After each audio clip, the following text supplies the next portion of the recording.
Boa tarde, amigos. Os donos da bola no ar nesta quarta-feira e olha, são muitos assuntos. Mudança na comissão técnica do Grêmio, especulação do novo técnico.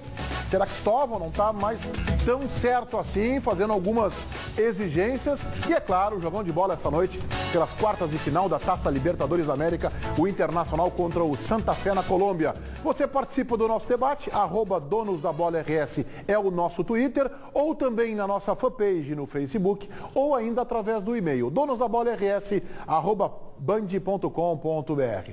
Vamos à nossa central Band do Esporte com o repórter João Batista Filho, sempre pra lá de informado. Alô, João Batista, boa tarde. Tudo bem? E o Grêmio, Meneghetti, ainda não tem o seu técnico, como você bem disse. O James Freitas, por enquanto, foi avisado que ele vai fazer a partida contra o Figueirense. Mas tem uma novidade. Vitinho, jogador de 24 anos, contratado do Guarani de Palhoça, ontem já estreou metendo 3 gols na atividade. Foi com campo reduzido, é verdade, mas Vitinho teve bom desenvolvimento na sua primeira atividade com bola pelo Grêmio, Meneghetti. Com o Vitinho, multiartilheiro, agora vai.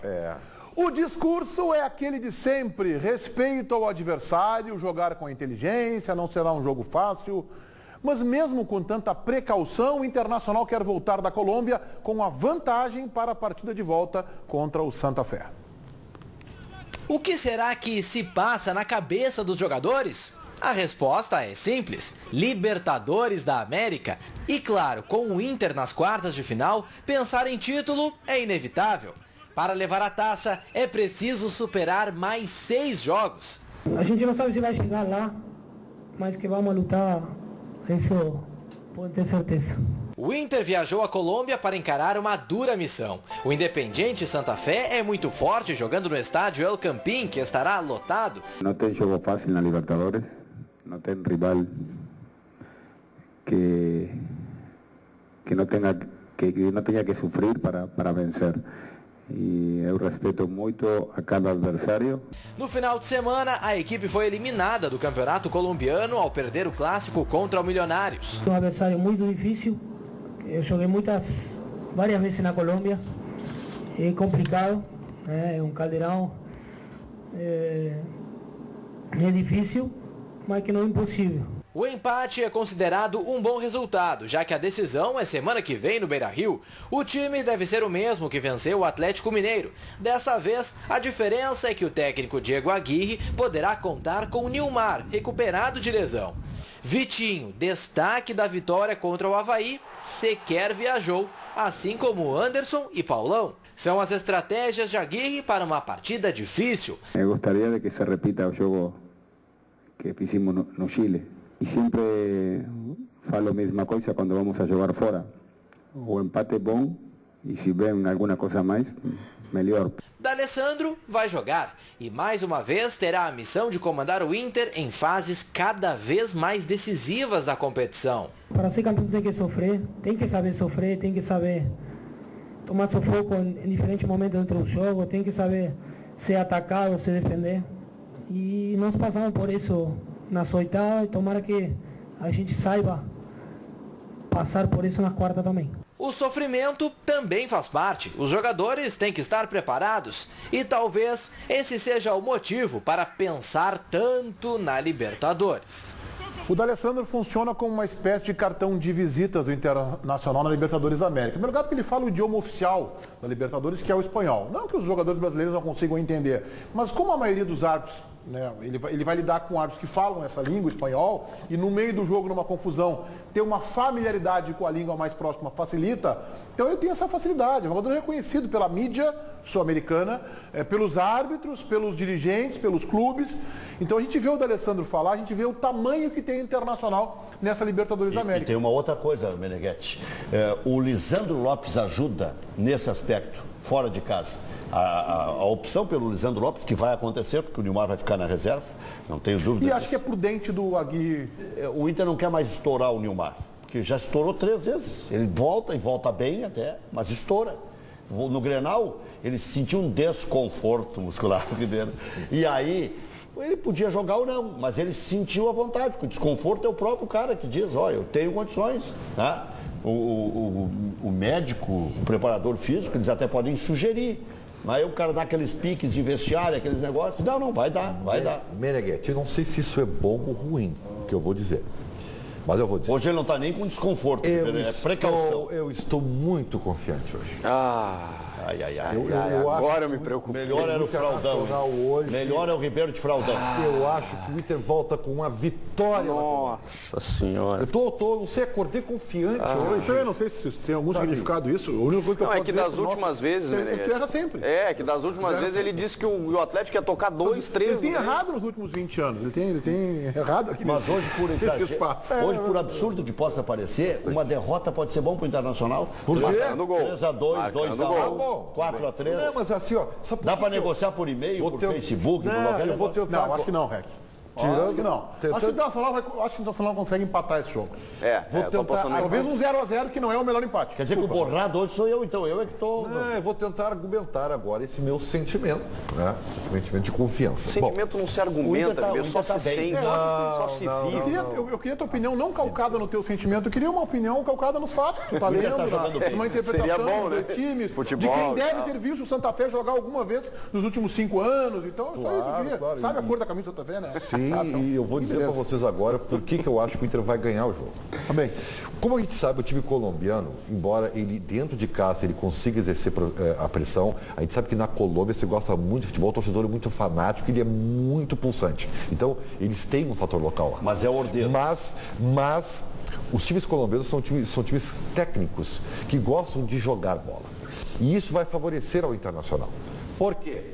Porque na medida que o Diego Aguirre mantém, e aí eu estou entendendo a opção dele em manter uma opção do time avançado, com Valdívia, com velocidade, ele vai conseguir ter espaços para jogar. Eu acho que sim. Tá? O Santa Fé marca por zona.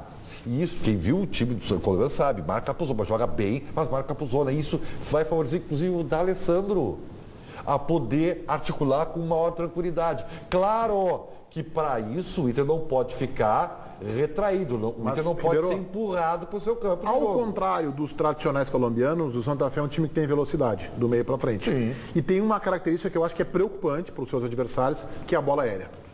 Especialmente a bola aérea ofensiva. Na bola defensiva, eles são frágeis, mas na ofensiva eles têm qualidade. E eles têm um articulador, Omar que é um cara que comanda o time, que é o D'Alessandro deles, como tu falaste uma vez, eu acho, né?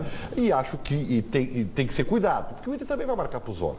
Né? Então, mas eu acho que esse jogo, notem, são ingredientes que é um jogo de bola. Teoricamente é um jogo bem mais fácil que o jogo anterior contra o Atlético Mineiro. Teoricamente sim. Teoricamente sim. Ainda mais no o Santa Horto. Fé não tem a qualidade do Atlético Mineiro. E não tem o Horto. Não tem lá. Não tem Mas assim, ó, lá eles conseguem fazer, quem já... Mas o Santa Fé lá consegue fazer diferença. Mas não deve lotar o Eu Campinho, não é a tradição de lotar. Perdeu uma vez só, É que sabia? depois do laço... O Inter? Não, o Santa Fé só perdeu uma vez em casa, pro Atlético Mineiro, em 21 jogos. Eu acho que em o 20 Inter... jogos. Foi o primeiro jogo do... Como é que é o centroavante argentino? O Lucas Prato, pela Libertadores, e ele fez o gol da vitória de cabeça. Desespero, se não ganhasse ali, o Atlético ia ser eliminado da Gente, só um Libertadores. pouquinho. Todos nós, o Meneghetti, o Rec, talvez o Chico, não, mas todos nós fizemos jogos na Colômbia.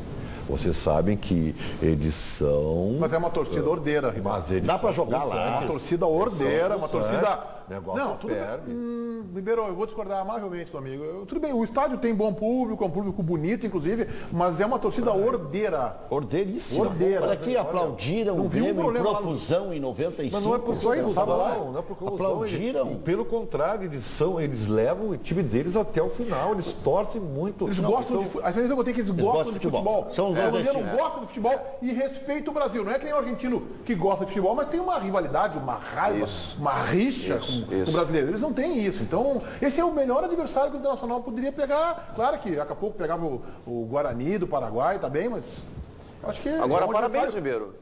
O Ribeiro deu argumentos técnicos com Sim, relação para aquele negócio de que sentimento, não é sonhei. apenas um sentimento, é uma confiança baseada em fatos, baseada em que... E às vezes ele vem aqui, no ele me estilo lembra o de Lima. jogo do Inter. Ele mesmo lembra o Lima, amigo do Rex, centroavante da dupla Sim, canal. ela é O Lima amigo que do sonhava com gol. Sonhava com gol. Claro, aí o time do Grêmio era uma máquina, ele sonhava com gol e fazia cumprir o sonho. Quando ele foi pro Internacional, que o time era meia boca, aí sonhava com gol e o sonho não se concretizava. Aí virava pesadelo. Eu acho que uma estratégia, Cara, eu nem o sei se isso sentimento, vai... às vezes vale muito, cara. Eu nem sei se isso vai acontecer, mas uma estratégia interessante seria o Inter ficar com a bola mais tempo. Até por essa velocidade da equipe do Santa Fé, se o Inter conseguir ficar com a bola, pela característica dos seus jogadores, desgastaria menos e teria uma longevidade maior na partida. O que eu quero dizer com isso? Que o Inter trocando passes e mantendo a posse de bola, não fará com que o Inter corra atrás da bola e corra atrás do Santa Fé. Olha o que eu vou dizer, vai depender de onde o Inter marcar a sua linha de bola. Vamos avançar? Vamos com o enviado especial da Band, Matheus Trindade, o ambiente internacional nesse dia decisivo para o Inter na Libertadores por Skype. Alô, Matheus Trindade aí em Bogotá, boa tarde. Tudo bem, Meneghete? Boa tarde a você, boa tarde a todos aqui. Passaram das 11 horas da manhã e o Internacional se preparando, né, para esse confronto contra o Independiente Santa Fé. Jogo às 8 horas da noite no horário local, 10 da noite no horário aí do Brasil. E olha, e deu para pescar do clima, um clima muito tranquilo dos jogadores do Internacional, do Alex também, por exemplo, cantando com os torcedores e com os jogadores do Internacional. E ontem, um trabalho até tático do técnico Diego Aguirre e um trabalho de bola parada que foi interessante, onde apontou o Lisandro Lopes entre os titulares. Se tinha essa dúvida, Nilmar, Lisandro Lopes, mas pelo que a gente observa das manifestações do técnico Diego Aguirre e do treinamento de bola parada ontem, é o argentino que começa o jogo no ataque e mudando um pouco daquilo que o Diego Aguirre fazia nos jogos fora de casa, que era reforçar o meio-campo, colocando um homem mais de marcação, mas agora o que parece não. O time do Beira-Rio da semana passada contra o Galo deve ser o time que encara o Santa Fé hoje aqui em Bogotá, na Colômbia. Nós estamos retratando aqui, né, e nós de longe é mais difícil, né, o ambiente que o Inter vai encontrar. Você aí em Bogotá está sentindo o quê? O que a imprensa local está falando? Como é que eles estão vendo o Internacional? Eles têm todo esse respeito que a gente acha que eles têm pelo D'Alessandro, por exemplo. E aí, Matheus? Primeiro, Ribeiro, que a pressão é muito grande em cima do Santa Fé pela eliminação no campeonato colombiano. Teve muitas críticas ao técnico Gustavo Costas de colocar um time reserva em alguns momentos no colombiano, de poupar jogadores para Libertadores e agora essa eliminação. Então, a ideia que se coloca é de levantar a cabeça para voltar a rugir na Copa Libertadores. Foi isso que colocou o jornal El Tiempo aqui da Colômbia na sua edição dessa quarta-feira. Então, muitas críticas e a Libertadores em mente para o Santa Fé. E muito respeito sim ao Internacional, mas o que me chamou a atenção foi uma declaração do Omar Pérez ao jornal El Espectador, dizendo e foi questionado se vai ter alguma estratégia, alguma atenção, algum ou outro jogador, alguma preocupação a mais. Ele disse, olha, a gente não fez isso até agora nessa Libertadores, nem fora, nem dentro de casa, não vai ter nenhuma atenção especial a um outro atleta não, a gente vai fazer o nosso futebol, diz o capitão do time do Santa Fé. Essa é a forma como, o que o Matheus está relatando, como o Santa Fé enxerga o Inter. Eu queria saber, Matheus, como o Diego Aguirre enxerga esse Santa Fé. Ele fez alguma comparação, por exemplo, com o jogo com o Atlético Mineiro? O Atlético é um time muito intenso também. Ele sabe das dificuldades que vai encontrar. Ele tem alguma estratégia mais de proteção, embora tenha escalado o Valdívia, jogadores de frente, mas algum esquema para ficar mais com a bola e se proteger mais? Ele foi questionado se na avaliação dele os jogadores do Santa Fé estariam muito abatidos pela eliminação no Campeonato Colombiano para o jogo dessa quarta-feira pela Libertadores. Ele não acredita nisso, ele citou os jogos contra o Estudiantes, por exemplo, do Santa Fé nas oitavas de final, com um time bastante forte. Tem a bola parada do Omar Pérez, que é muito forte, e também o Morelo, atacante, que é um jogador de velocidade. Então são os principais cuidados que tem que ter. Só que a estratégia do Diego Aguirre é muito voltada às características que ele tem. Ele vai utilizar o Inter em relação àquilo que ele tem à disposição e o que o Inter já demonstrou. Não muito em função do adversário, mas das características e da estratégia de jogo dele. Claro que vai priorizar a defesa em alguns momentos, vai colocar o sistema defensivo para trabalhar nesse jogo, mas não vai abdicar em nenhum momento de atacar, e até por isso deve ter essa repetição de time em relação ao jogo da quarta-feira passada para o jogo de hoje aqui em Bogotá. O Diego vai enfrentar mais ou menos um espelho do que ele fazia no Peñarol, porque o esquema do time local é 4-3.